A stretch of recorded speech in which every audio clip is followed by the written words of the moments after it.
Shri Sai Satcharita, Chapter 9. Effect of compliance and non-compliance with Baba's order at the time of taking leave. A few instances. Mendicancy and its necessity. Devotees, Tarkant family's experiences. Baba fed sumptuously. At the end of the last chapter, it was briefly stated that the Bhaktas who obeyed Baba's orders at the time of taking leave fared well, and those who disobeyed them suffered many a mishap. This statement will be amplified and illustrated with a few striking instances and by other matters dealt with in this chapter. Characteristic of Shirdi pilgrimage. One special peculiarity of Shirdi pilgrimage was that none could leave Shirdi without Baba's permission, and if he did, he invited troubles, but if anyone was asked to quit Shirdi, he could stay there no longer. Baba gave certain suggestions or hints when devotees went to bid goodbye and take leave. These suggestions had to be followed. If they were not followed or were departed from, accidents were sure to befall them. We give below a few instances. Tatya Kote Patil. Tatya Kote was once going in a tonga to Kopargaon Bazaar. He came in haste to the masjid, saluted Baba and said that he would go to Kopargaon Bazaar. Baba said, "Don't make haste, stop a little, forget the bazaar, don't go out of the village." On seeing his anxiousness to go, Baba asked him to take Shama, Madhavrao Deshpande, with him. Not minding this direction, Tatya Kote immediately drove off his tonga. Of the two horses, one which cost rupees 300 was very active and restless. After passing Savli Vihir, it began to run rashly, got a sprain in its waist and fell down. Tatya was not much hurt, but was reminded of Mother Sai's direction. On other occasion, while proceeding to Kolhar village, he disregarded Baba's direction and drove in a tonga which met with a similar accident. European gentleman. One European gentleman of Mumbai once came to Shirdi with an introductory note from Nana Sahib Chandorkar and with some object in view. He was comfortably accommodated in a tent. He wanted to kneel before Baba and kiss his hand. Therefore, he tried thrice to step into the masjid, but Baba prevented him from doing so. He was asked to sit in the open courtyard below and take Baba's darshan from there.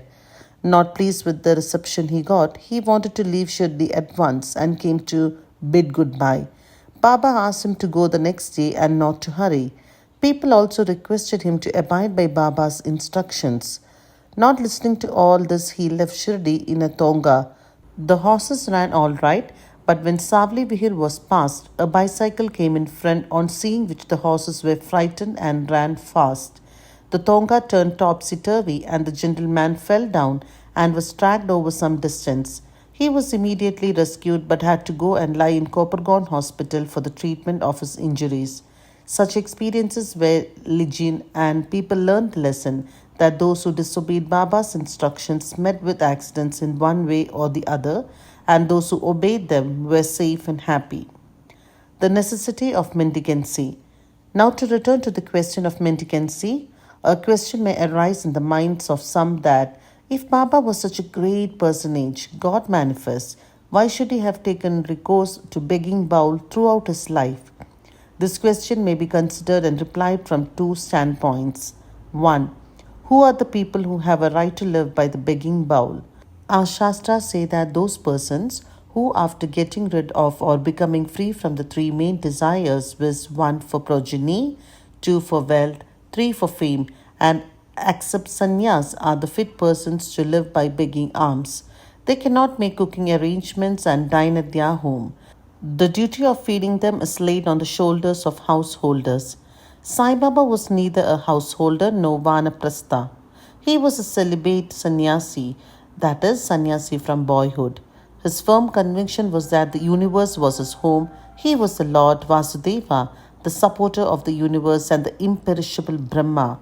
So he had full right to take recourse of begging. 2. Now, from the standpoint of Panchasuna, 5 sins and their atonement, we all know that in order to prepare foodstuffs and meals, the householders have to go through 5 actions or processes, viz.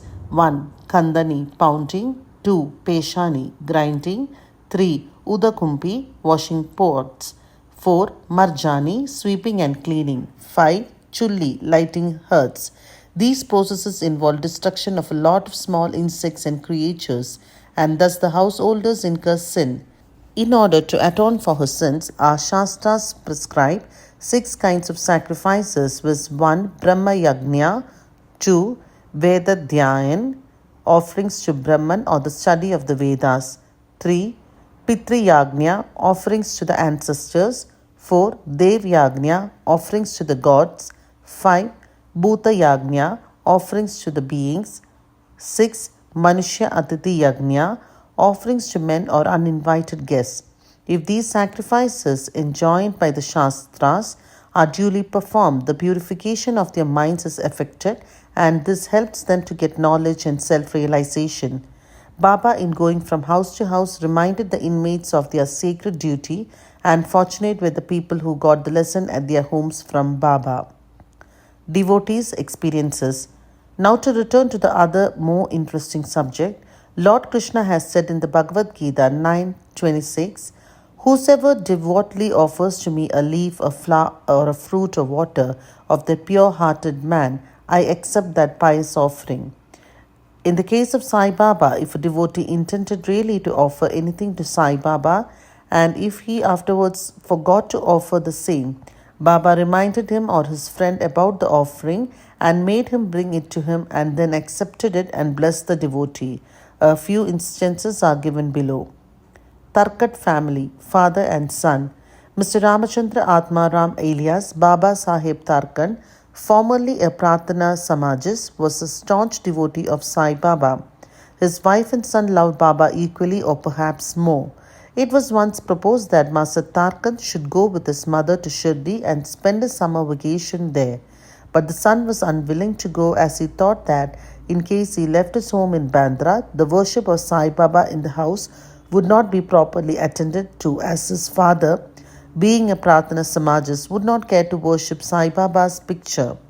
However, on his father's giving an assurance under oath that he would perform the worship exactly as his son was doing, the mother and the son left for Shirdi on a Friday night. Next day, Saturday, Mr. Tarkan got up early, took his bath, and before proceeding with the puja, prostrated himself before the shrine, said, "Baba, I am going to perform the puja exactly as my son has been doing, but please let it not be a formal drill." Saying so, he performed the puja and offered a few pieces of lump sugar as Naivedya offering. The sugar was distributed at lunchtime. That evening and next day, Sunday, everything went on well. The following Monday was a working day, and it also passed well. Mr. Tarkan, who had never performed puja like this in all his life, felt great confidence within himself that everything was passing on quite satisfactorily as per the promise given to the son. Next Tuesday, he performed the morning puja as usual and left for his work. Coming home at noon, he found that there was no prasad, sugar, to partake of when the meal was served. He asked the servant cook, who told him that there was no offering made that morning and that he had completely forgotten to perform that part of the puja, offering Naivedya. At this, he left his seat and prostrated himself before the shrine, expressed his regret at the same time, chiding Baba for the want of guidance in making the whole affair a matter of mere drill. Then he wrote a letter to his son, stating the facts, and requested him to lay it at Baba's feet and ask his pardon for his neglect. This happened in Bandra at about Tuesday noon. At about the same time, when the noon aarti was about to commence in Shirdi, Baba said to Mrs. Tarkan, "Mother, I had been to your house in Bandra with a view to have something to eat. I found the door locked. I somehow got an entry and found to my regret that Bo, Mr. Tarkan, had left nothing to eat for me. So I have returned with my hunger unappeased." The lady did not understand this, but the son, who was close by, understood the whole thing, that there was something wrong with the puja in Bandra, and he therefore requested Baba to permit him to go home. Baba refused this, but allowed him to perform puja there. Then the son wrote a letter to his father stating all that took place at Shirdi and implored his father not to neglect the puja at home. Both these letters crossed each other and were delivered to the respective parties the next day. Is this not wonderful? Mrs. Tarkat. Let us now take up the case of Mrs. Tarkat herself. She offered three things: one barit, roasted brinjal mixed with curds and spice; two kacharya, circular pieces of brinjal fried in ghee; three peda, sweet meat ball. Let us see how Baba accepted these. Once, Mr. Raghuveer Bhaskar Purandare of Bandra, a great devotee of Baba, started for Shirdi with family. Mrs. Tarkat went to Mrs. Purandare and gave her two brinjals and requested her to prepare barit of one brinjal and kacharya of the other when she went to Shirdi and serve Baba with them. After reaching Shirdi, Mrs. Purandare went with her dish of barit to the masjid when Baba was just sitting for meals. Baba found the barit very tasty, so he distributed it to all and said that he wanted kacharya now. A word was sent to Radha Krishnamai that Papa wanted kacharya. She was in a fix as that was no season of brinjals. How to get brinjals was the question. When an inquiry was made as to who brought the barit, it was found that Mrs. Purandare was entrusted with the duty of serving kacharya. Everybody then came to know the significance of Baba's inquiry regarding kacharya and was wonderstruck at Baba's all-pervasive knowledge. In December 1915, one Govind Balram Mankar wanted to go to Shirdi to perform the obsequies of his father. Before he left, he came to see Mr. Tarkand. Then Mrs. Tarkand wanted to send something with him to Baba. She searched the whole house but found nothing except a peda which had already been offered as Naivedya. The boy Govind was in mourning. Out of great devotion to Baba, she sent the peda with him, hoping that Baba would accept and eat it. Govind went to Shirdi and saw Baba but forgot to take the peda with him. Baba simply waited. When again he went to Baba in the afternoon, he went empty handed without the peda. Baba could wait no longer and did ask him straight, "What did you bring for me?" Nothing was the reply. Baba asked him again. The same reply came forth again. Then Baba asked him the question, "Did not the mother, Mrs. Tarkan, give some sweet meat to you for me at the time of your starting?" The boy then remembered the whole thing. He felt abashed, asked Baba's pardon, ran to his lodging, brought the peda and gave it to Baba. As soon as Baba got it in his hand, he put it into his mouth and gulped it down. Thus, the devotion of Mrs. Tarkan was recognized and accepted. As men believe in me, so do I accept them. Gita 4:11 was proved in this case. Baba fed sumptuously how? Once Mrs. Tarkand was staying in a certain house in Shirdi. At noon meals were ready and being served when a hungry dog turned up there and began to bark. Mrs. Tarkand got up at once and threw a piece of bread which the dog gulped with great relish. In the afternoon, when she went to the masjid and sat at some distance, Sai Baba said to her, "Mother, you have fed me sumptuously. My famished pranas, life forces, have been satisfied. Ever act like this, and this will stand you in good stead. Sitting in this masjid, I shall never speak untruth. Take pity on me like this. First give bread to the hungry and then eat yourself. Note this well." She could not understand at first the meaning of what Baba said. So she replied, "Baba, how could I feed you? I am myself dependent on others and take my food from them on payment." Then Baba replied, "Eating the lovely bread, I am heartily contented and I am still belching. The dog which you saw before meals and to which you gave the piece of bread is one with me. So also other creatures, cats, pigs, flies, cows, etc. are one with me. I am roaming in their forms. He who sees me in all these creatures is my beloved. So abandon the sense of duality and distinction and serve me as you did today."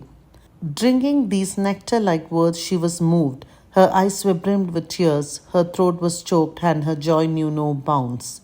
Moral: seek God in all beings is the moral of this chapter. The Upanishads, the Gita, and the Bhagavad all exhort us to perceive God or divinity in all the creatures. By the instance given at the end of this chapter and other numerous to mention, Sai Baba has practically demonstrated to us how to put the Upanishadic teachings into practice. In this way, Sai Baba stands as the best exponent or teacher of the Upanishadic doctrines. Both to Shri Sai, peace be to all.